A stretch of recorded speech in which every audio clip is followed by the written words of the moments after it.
말씀을 같이 나누게 됩니다. 여러분, 아이덴티티의 문제는 두말하지 않아도 중요하다는 걸 아실 겁니다. 내가 누군가, 이거 굉장히 중요하죠. 내가 무엇을 위해 사는가, 거기에서부터 나올 수 있고요. 이 아이덴티티를 어떻게 얘기하면 목적이라고도 얘기할 수 있을 겁니다. 내가 무엇을 위해 살아가고 있는가, 이런 목적 굉장히 중요하죠. 그 목적이 있으면 시간 낭비하지 않습니다. 그리고 많은 잡다한 것들을 정리하면서 목적을 향하여 나아갈 수 있습니다. 그 정체성의 문제도 그렇습니다. 정체성의 문제, 하나님께서 나를 어떻게 불러주셨고 어떻게 사용하기를 원하는가, 이것이 분명하면 여러분, 우리가 많은 사람들과 비교하는 그런 것들 피할 수 있고요, 열등의식 피할 수 있고요, 자괴감 피할 수 있고요, 주신 일을 하면서 만족하며 감사하며 살아갈 수가 있습니다. 이것이 분명하지 않으면 우리는 늘 비교하게 되고, 또 다른 길로, 곁길로 이렇게 빠졌다가 돌아오는 시간 낭비, 이런 것들도 하게 되죠. 그래서 목적과 아이덴티티 분명히 하는 거 중요합니다. 저희 교회는 이런 목적을 가지고 있습니다. 한번 우리 종민이가 켜주면 좋겠는데요. 저희 교회는 하나의 레귤레이션을 갖고 있는데요, 그 안에 우리 교회의 존재 목적을 담고 있습니다. 교회 홈페이지를 가면 여러분 알겠지만은 이렇게 시작합니다. 우리 교회는 길, 진리, 생명이신 예수를 믿고 따릅니다. 첫 번째 시작하는 우리의 신앙 고백은, 우리 교회의 존재 목적은 바로 그겁니다. 우리 교회는 길, 진리, 생명이신 예수를 믿습니다. 그리고 예수를 따릅니다. 단지 믿지 않습니다. 믿고 따릅니다. 그래서 짧은 문장으로 하면 작게 보이겠지만, 우리는 예수를 믿고 예수를 따릅니다. 이것이 우리 교회의 존재 목적의 첫 번째 진술입니다. 첫 번째 faith statement죠. 우리는 예수를 믿습니다. 그리고 예수를 따릅니다. 이 교회가 다른 친교단체와 구분될 수 있는 것은 여기서부터 시작됩니다. 많은 종교 단체들이 있지요. 많은 종교 모임들이 있지요. 그러나 이 땅에 있는 그 어떤 종교적 모임, 경건한 모임, 시민 모임도 마찬가지겠고, 그것과 다른 점은 바로 이 첫 번째 목적 진술에서 나오는 것이죠. 우리가 함께 동의한 것이고요, 우리가 함께 그렇다고 얘기한 것입니다. 우리는 예수를 믿고 예수를 따릅니다. 우리 교회는 길이요 진리요 생명이신 예수를 믿고 따릅니다. 우리 교회는 예수 없으면 아무것도 아닙니다. 그런 것처럼 이곳에 모인 저와 여러분도 예수 그리스도가 없으면 우리는 아무것도 아닙니다. 교회는 예수로 시작하고 교회는 예수로 끝이 나야 됩니다. 많은 사람들이 얘기합니다. 하나님께로 나아가는 길이 다양하기 때문에, 어느 길로 가도 되지 않겠느냐 하는 이야기를 하죠. 그러면서 결국은 플로럴리즘, 종교다원주의 이야기들이 대화가 나누어지고 시작이 되지요. 그러나 우리가 분명히 다른 분들과 다른 종교들과 대화할 수 있습니다. 해야 됩니다. 평화적 관계 우리가 지켜나가야 됩니다. 그러나 그런 대화 속에서도 우리가 놓치면 안 되는 거 있어요. 마지막에 놓치면 안 되는 것, 이 파이널리티죠. 결정적으로 우리가 놓으면 안 되는 것, 그것은 바로 예수입니다. 예수가 아니고서는 그 누구도 구원에 이룰 수 없다는 것, 우리 하나님께서 우리에게 보여주신 진리입니다. 예수가 구원에 이르는 길입니다. 예수가 구원에 이르는 진리입니다. 예수가 생명, 영원한 생명을 얻는 유일한 분이십니다. 이것을 놓치면 교회는 그 이후부터 아무것도 아니라는 사실을 우리는 알아야 될 겁니다. 여러분, 교회의 중심은 예수입니다. 그리고 교회의 소망도 예수입니다. 이것은 교회를 넘어서 세상의 중심도 예수고 세상의 소망도 예수입니다. 우리는 이분 예수를 믿는 겁니다. 교회는 여기에서부터 시작되는 거예요. 오늘 본문에 예수님이 묻지요. 제자들에게 묻습니다. 예수님을 따라오는 제자들에게 너희는 세상 사람들이 나를 누구라고 하느냐 이렇게 묻고 있죠. 그죠? 세상 사람들이 나를 누구라고 하느냐. 거기에 대한 이런저런 대답이 나옵니다. 정답이 나오지는 않았지요. 그 다음에 예수님의 질문이 누구에게로 옮겨집니까? 예수님의 질문이 제자들에게로 옮겨집니다. 제자들에게로 옮겨졌다는 것은 다시 말하면 여기 모여있는 저와 여러분들에게로 그 질문이 옮겨졌다는 것입니다. 주님이 우리에게 물었을 것입니다. 자, 박 집사 밖에 나가니까 세상 사람들이 나를 뭐라고 하던가. 박 집사님이 대답하죠. 뭐 아주 위대한 도덕 선생님이라고도 얘기하는데요. 위대한 철학자라고도 얘기하는데요. 아주 예견력이 뛰어난 분이라고도 얘기하고 또 신통력도 있어서 병도 치유한다고 얘기하던데요. 세상 사람들의 얘기입니다. 근데 주님의 관심은 거기에 있지 않았습니다. 나를 따라오고 있는 너희들, 그럼 박 집사 너는 나를 누구라고 생각하냐 이거죠. 오늘 예수님이 던지는 질문은 예수를 따르고 있는 자들에게 던지는 질문입니다. 김 집사 너는 나를 누구라고 생각하냐. 이 질문을 우리 예수님께서 지금 우리에게 던지고 계시는 것입니다. 왜요? 우리가 따르는 예수가 누구인지 분명히 알아야 그 다음에 제대로 따라갑니다. 그리고 그 예수를 따라감으로 말미암아 다가올 수 있는 예견치 못했던 일들 알고 따라가야 우리가 감당할 수 있는 겁니다. 제대로 모르면 따라가다가 불평하고 원망하고 다 떨어져 나갈 수밖에 없는 것이죠. 오늘 베드로가 제대로 대답을 했습니다. 주는 그리스도십니다. 이것은 히브리어로는 메시아죠. 무슨 뜻이겠어요? 기름 부음을 받았다는 뜻인데 이게 도대체 무슨 뜻일까요? 기름 부음을 받았다는 것은 이스라엘 백성들에게는 이것은 바로 그들의 구주라는 것이죠. 민족의 구세주가 되고 내 가정의 구세주가 되고 그 다음에 우리 모든 백성의 구세주가 된다라는 것이죠. 그 고백입니다. 그리고 예수님이 나의 주인입니다라는 고백입니다. 예. 그 고백을 했을 때 마태복음을 보면 예수님이 칭찬하셔요. 맞다고 얘기하셔요. 여러분에게 오늘 예수님이 질문을 던집니다. 너는 나를 누구라고 생각하느냐? 여러분 스스로가 주는 그리스도십니다. 마태복음의 고백을 더한다면 살아계신 하나님의 아들이십니다. 이 고백을 스스로 하실 수 있기를 원합니다. 많은 부분들이 동의하죠. 고백하죠. 예, 그래서 우리는 예수를 따르는 자들은 예수를 주라 시인하며 예수를 주라 믿는 것이고 그리고 그를 따르는 자들입니다. 이게 우리의 아이덴티티입니다. 예. 그리고 세상 사람은 우리가 예수를 따르기 때문에 때로는 예수쟁이라고 얘기하고 우리가 그리스도라고 고백하기 때문에 우리를 그리스도인이라고 얘기합니다. 우리는 예수를 믿는 그리스도인입니다. 그리고 그 고백을 하시는 분들이 저고 여러분들입니다. 그러나 여러분 분명한 것은 그런 분명한 아이덴티티가 있고 목적이 있으면 우리는 그것을 향하여 나아가야 된다는 것입니다. 그래서 중요한 거예요. 이것이 분명하면 우리가 교회에 모여서 무엇을 할 것인가가 분명합니다. 우리가 권사회가 무엇을 할 것인가, 목양위원회가 무엇을 할 것인가, 재직회가 무엇을 할 것인가, 청년회가 무엇을 할 것인가, 주일학교가 무엇을 할 것인가 아주 분명해집니다. 단순합니다.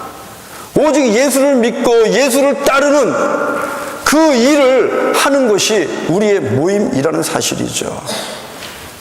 이것을 잊어버리니까 크지도 않은 일, 뭐 별 중요하지도 않은 일을 가지고 우리는 1시간, 2시간 여러 달을 씨름하고 그러면서 또 가진 우리 기운들을 빼고 그렇게 되는 거잖아요. 우리는 예수를 믿는 자로 모였고요, 예수를 따르는 자로 모였습니다. 교회는 그겁니다. 거기에서부터 우리의 모임은 시작됩니다. 그러면 여러분, 예수를 믿고 따른다는 것은 과연 어떻게 사는 걸까요? 예수를 믿고 따른다는 것은 과연 어떻게 사는 걸까요? 오늘 주신 말씀을 통해서 보는데요, 핵심 구절 같이 한번 보죠. 오늘 주신 말씀의 핵심 구절입니다. 마가복음 8장 34절이죠. 같이 한번 보십시다. 이것을 통해서 그래, 너희가 나를 믿냐? 너희가 나를 따르냐? 자, 그러면 어떻게 따라야 되는가? 다시 한번 확실하게 봅니다. 이것을 보면 우리가 예수 믿으면서 시험 당하는 일들 웬만한 건 다 이길 수 있습니다. 34절 같이 읽죠. 시작. 무리와 제자들을 불러 이르시되 누구든지 나를 따라오려거든 자기를 부인하고 자기 십자가를 지고 나를 따를 것이니라. 자, 세 가지를 얘기합니다. 같은 거지만 나눠서 볼 수 있어요. 정말 나를 따라오려면은 첫 번째 뭐 하라 그래요? 자기를 부인해라. 별로 듣고 싶지 않은 이야기죠.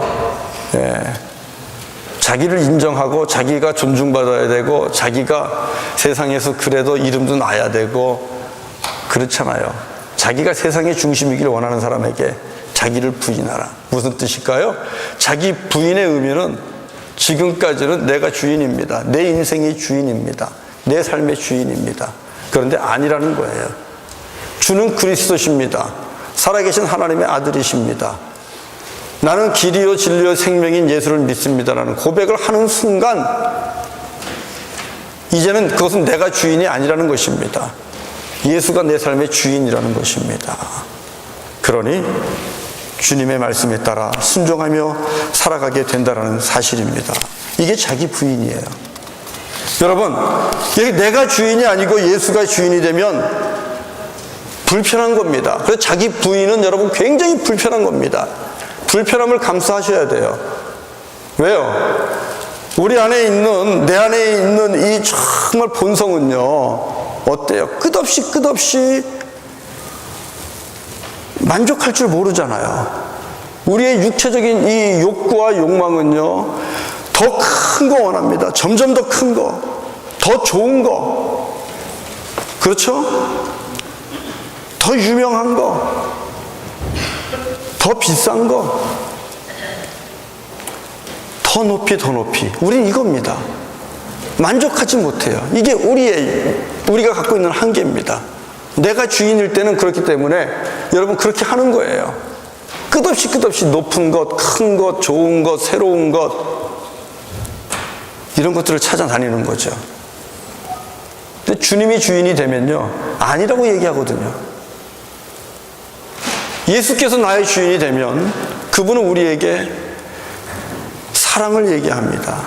용서를 얘기합니다. 나눔을 얘기합니다. 같이 사는 것을 얘기합니다. 화평을 얘기합니다. 돌아볼 것을 얘기합니다. 대접할 것을 얘기합니다. 이 두 가지가 여러분 같이 갈 수가 없잖아요. 그래서 예수를 그리스도라고 고백하게 되면 굉장히 불편합니다. 자기 부인은 불편한 거예요. 그러나 그 불편함을 감수하는 거예요. 우리 그리스도인은요, 그 불편함을 감수할 수 있어야 돼요. 그게 제가 부활절부터 시작해서 부활절기 내내 우리가 같이 나눴던 레디컬 크리스찬의 모습입니다. 철저하게 그리스도의 말씀에 순종하며 살아가려면 여러분 우리 불편할 수밖에 없어요. 남들보다 더 수고해야 돼요. 남들보다 더 불편한 삶을 살아갈 수밖에 없어요. 큰 집 살 수 없어요. 어떻게 철저한 그리스도인들이 큰 집에 살 수 있어요? 살지 못해요.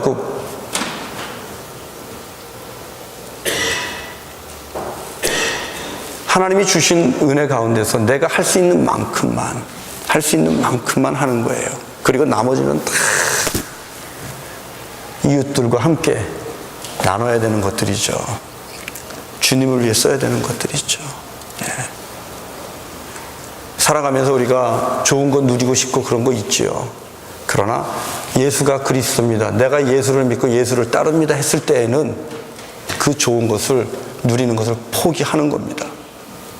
그렇지 않고서는 우리가 주의 나라를 이루면서 이 땅에서 같이 못 살아요.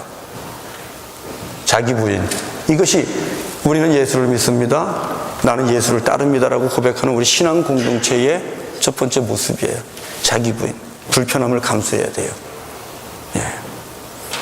두 번째로 주시는 말씀은 뭡니까? 자기 십자가를 져야 된다. 이건 더욱더 적극적입니다.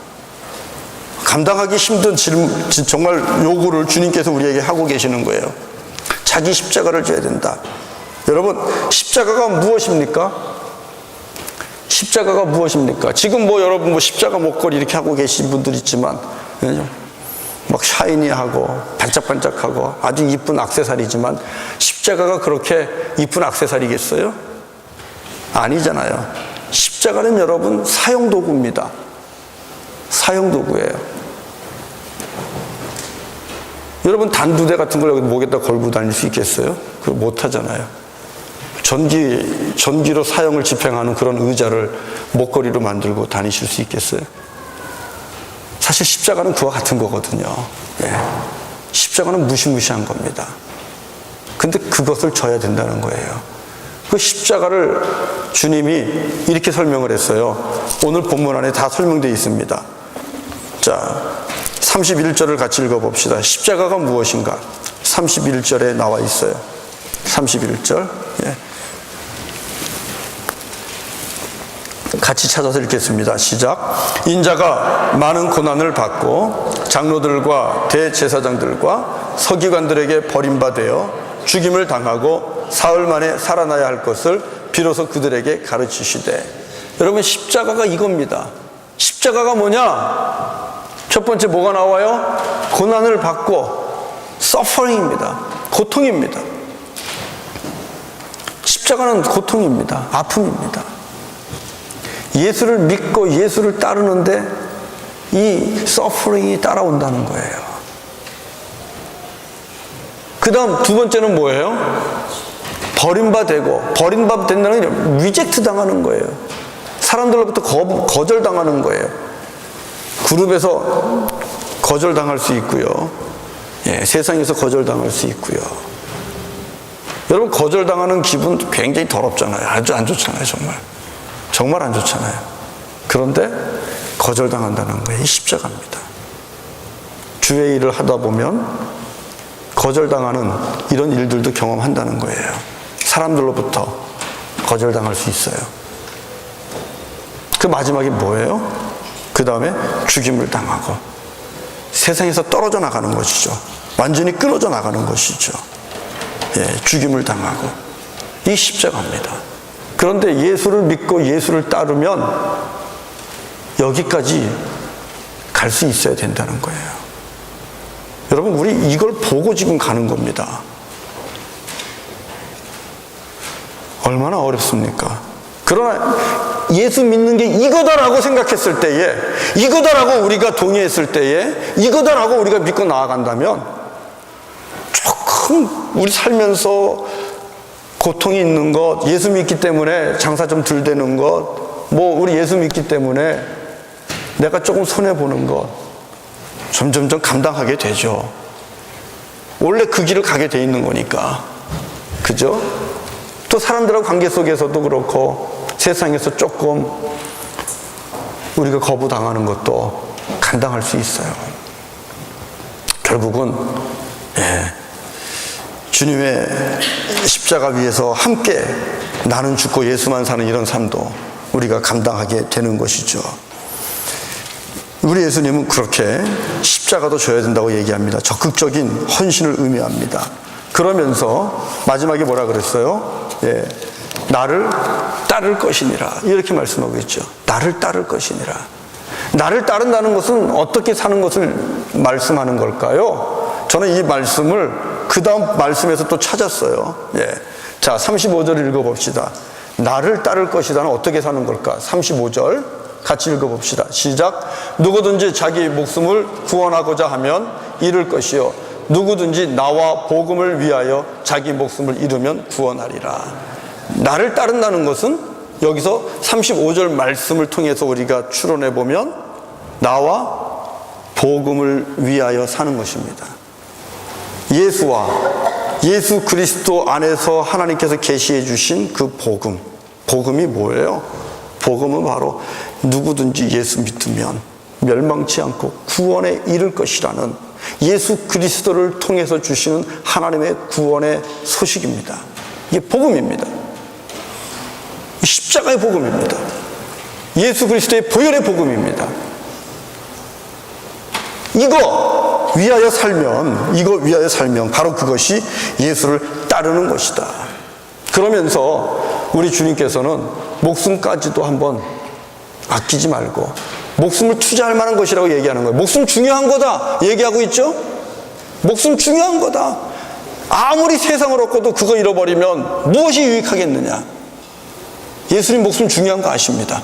그럼에도 불구하고 네 목숨 걸 만한 것은 바로 나와 이 복음이라는 것입니다. 왜요? 우리가 잃어버리는 이 세상은 유한하지만 우리 예수 그리스도 안에서 허락된 그 나라와 그 세상은 영원한 것이기 때문에 그렇다는 것이죠. 잠시 잠깐의 그 생명을 우리가 유지하기 위해서 그럴 것이 아니라 영원한 생명을 바라보면서 영원한 나라를 보면서 정말 목숨까지도 투자할 만한 것은 예수 그리스도고 복음이라는 것입니다. 그것을 위해서 예수님이 오늘 도전을 주고 계시는 거예요. 여러분, 그 헌신이 우리에게 있다면, 그 믿음이, 그 열정이 우리에게 있다면 저는 단언컨대 우리 하나님 아버지께서 저와 여러분의 삶을 진정으로 책임져 주실 줄로 믿습니다. 저는 아브라함과 이삭을 봅니다.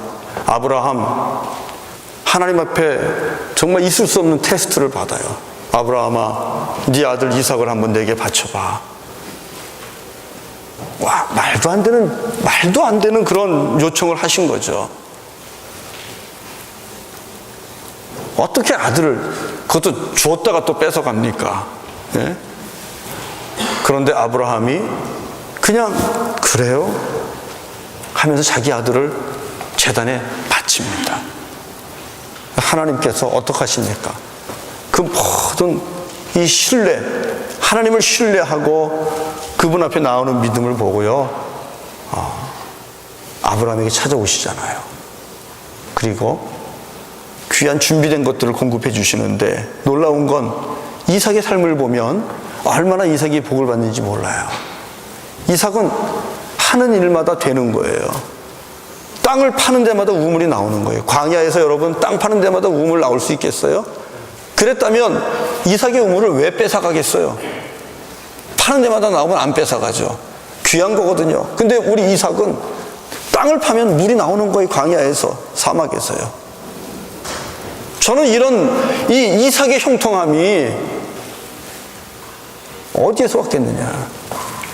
아버지 아브라함이죠. 아버지 아브라함의 그 하나님 앞에 신실한 믿음, 그 믿음의 은총이 자녀에게 내려가는 거예요. 자녀 귀합니다, 여러분. 손주 귀합니다. 예, 자손 귀하죠. 예. 그러나 금이야 옥이야 그렇게 기른다고 그 자녀가 다 잘 되지 않습니다. 저와 여러분이 바로 당신이 하나님 앞에서 얼마나 신실한 모습으로 그분을 신뢰하면서 예수와 예수의 복음을 위하여, 다시 말하면 하나님의 영광을 위하여 우리가 살아가느냐, 여러분 바로 그것이 우리의 자손들이 이 땅에서 잘 되고 안 되고를 결정 지을 수 있어요. 내가 주님 앞에 신실한 모습으로 서면요, 반드시 그 자손은 하나님 주시는 은혜를 누릴 수밖에 없습니다. 은혜의 테두리 안에 살게 돼 있는 거예요. 우리 사랑하는 젊은 부부들이 이 믿음의 비밀을 알았으면 좋겠어요. 정말 우리 젊은 부부들이 이 믿음의 비밀을 알았으면 좋겠어요. 그렇게 애들 안 길러도 잘 크거든요. 잘 커요. 애들 다치지 않아요. 감기 들었다가도 낫고요. 또 열 났다가도 내리고요. 그러면서 다 큽니다. 금이야 오기야 그렇게 안 하셔도 됩니다. 오히려 여러분이 하나님 앞에 집중하시고 부모로서 자식을 위한다면 부모로서 하나님 앞에 예배하는 데 집중하시고요. 믿음으로 살아가는 그 일에 여러분 헌신하십시오. 그럼 그 자녀가 잘 됩니다. 잘 됩니다. 될 수밖에 없어요. 여러분, 마지막으로 예수를 따르는 우리에게 주시는 마지막 도전입니다. 그것은 복음을 부끄러워하지 말라는 것입니다. 예수를 믿고 따를 때에 부끄러워하지 말라. 부끄러워하는데 왜 믿습니까? 복음이 부끄러운데 왜 고백합니까? 그러지 말라는 거예요. 오늘 말씀 같이 읽어보죠. 마지막 절입니다. 38절입니다. 38절 다 같이 읽어보겠습니다. 시작. 누구든지 이 음란하고 죄 많은 세대에서 나와 내 말을 부끄러워하면 인자도 아버지의 영광으로 거룩한 천사들과 함께 올 때에 그 사람을 부끄러워하리라. 복음을 부끄러워하는 자들이 있었다는 거예요. 왜요? 사람들이 볼 때 웃기거든요. 아니 어떻게 죄인이기 때문에, 반역자이기 때문에 십자가에 달려서 지가 잘못해갖고 죄값으로 죽은 건데 그 예수를 믿으면 죄를 용서받고 구원을 얻는다고 하니 세상에 미련 천치가 어디 따로 있습니까? 그게 미련한 거죠. 세상 사람들이 미련하다 그러는 거예요. 배운 사람들이 미련하다 그러는 거예요. 그렇게 구원받았으면 100번도 구원받았겠다. 십자가는 어떻게 보면 정말 세상 사람들이 볼 때는 미련한 진리입니다. 굳이 그럴 이유가 뭐 있겠나 싶은 것이죠. 전지전능하신 하나님께서 뭐하러 당신의 아들까지 죽여가면서 그렇게 하실까? 그러나 여러분, 그게 사랑이라는 거예요. 그 사랑으로 우리 하나님은 우리를 구원하시기를 원하는 거예요. 그 사랑으로 우리가 마음의 문을 열고 그 사랑 앞에 와서 무릎을 꿇고 그리고 진정으로 내가 주님을 고백하기를 원하는 거예요. 저와 여러분이 꼭두각시가 아니잖아요. 하나님은 우리를 로봇으로 창조하지 않았습니다.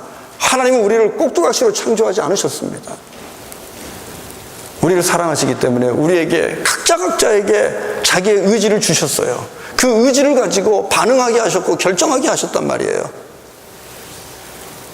그래서 하나님께서 우리를 구원하시는 데 있어서 택하신 방법은 당신의 아들 예수 그리스도가 십자가에 달려 죽는 거 말고는 없는 거예요. 내가 너희를 이렇게 사랑한다. 그 누구도 할 수 없는 그 놀라운 일을 통해서 전능하신 하나님이라는 것을 보여주는 것이에요. 그리고 우리 스스로가 마음을 열고 주님 앞에 나아오기를 주님은 기다리고 계시는 것이고 끝까지 내가 주님 앞에 올 때까지 찾아오시는 거예요. 찾아와서 두드리고 그리고 우리가 마음의 문을 열고 지금 고백을 한 거예요. 여러분, 이게 복음인데 이 복음을 우리가 부끄러워하면 되겠습니까? 나와 복음을 부끄러워하지 말아라. 나와 내 말은 바로 복음입니다. 예수 그리스도의 말은 복음입니다. 우리 중에 복음을 전하기가 부끄러운 분도 있죠. 예수의 이름을 말하기가 부끄러운 분들도 있죠. 아니요, 제가 지난번에 얘기한 것처럼 내가 그리스도인이라는 것을 드러내기가 부끄럽고 오히려 숨기고 싶어하는 그런 분들이 있죠. 왜 그럴까요? 어떻게 보면 솔직한 거예요. 그 이유를 보면 내가 내 고백대로 살지 못하기 때문에 그래요. 내가 내 고백대로 살지 못하기 때문에. 내 입술의 고백은 주는 그리스도십니다. 살아계신 하나님의 아들이십니다. 고백을 했는데 내 삶은 여전히 내가 주인이고요. 내가 그분 뜻대로 살지를 못합니다. 부끄러운 거예요. 그러니까 그 복음의 능력이 내 안에 없는 거예요. 그래서 우리는 예수의 이름을 자랑하지 못하고 그리고 복음을 자랑하지 못하는 거예요. 그러나 우리 주님은 그럼에도 불구하고 자랑하라고 얘기합니다. 예수를 자랑하라. 예수를, 복음을 자랑하라. 여러분, 하나님 기뻐하십니다. 제가 올해 이 파더스데이에 가장 큰 선물 하나를 받았어요. 뭘까요? 한번 생각해 보세요. 정말 제가 지금까지 살면서 가장 귀한 선물을 파더스데이에 받았습니다. 뭘까요? 우리 아이들이 뭘 해줄 수 있겠어요. 그러나 정말 귀한 거 받았습니다. 그게 뭔지 알아요? 작은 카드입니다. 작은 카드인데 그 카드 안에 그렇게 썼어요. 내가 지금까지는 잘 몰랐는데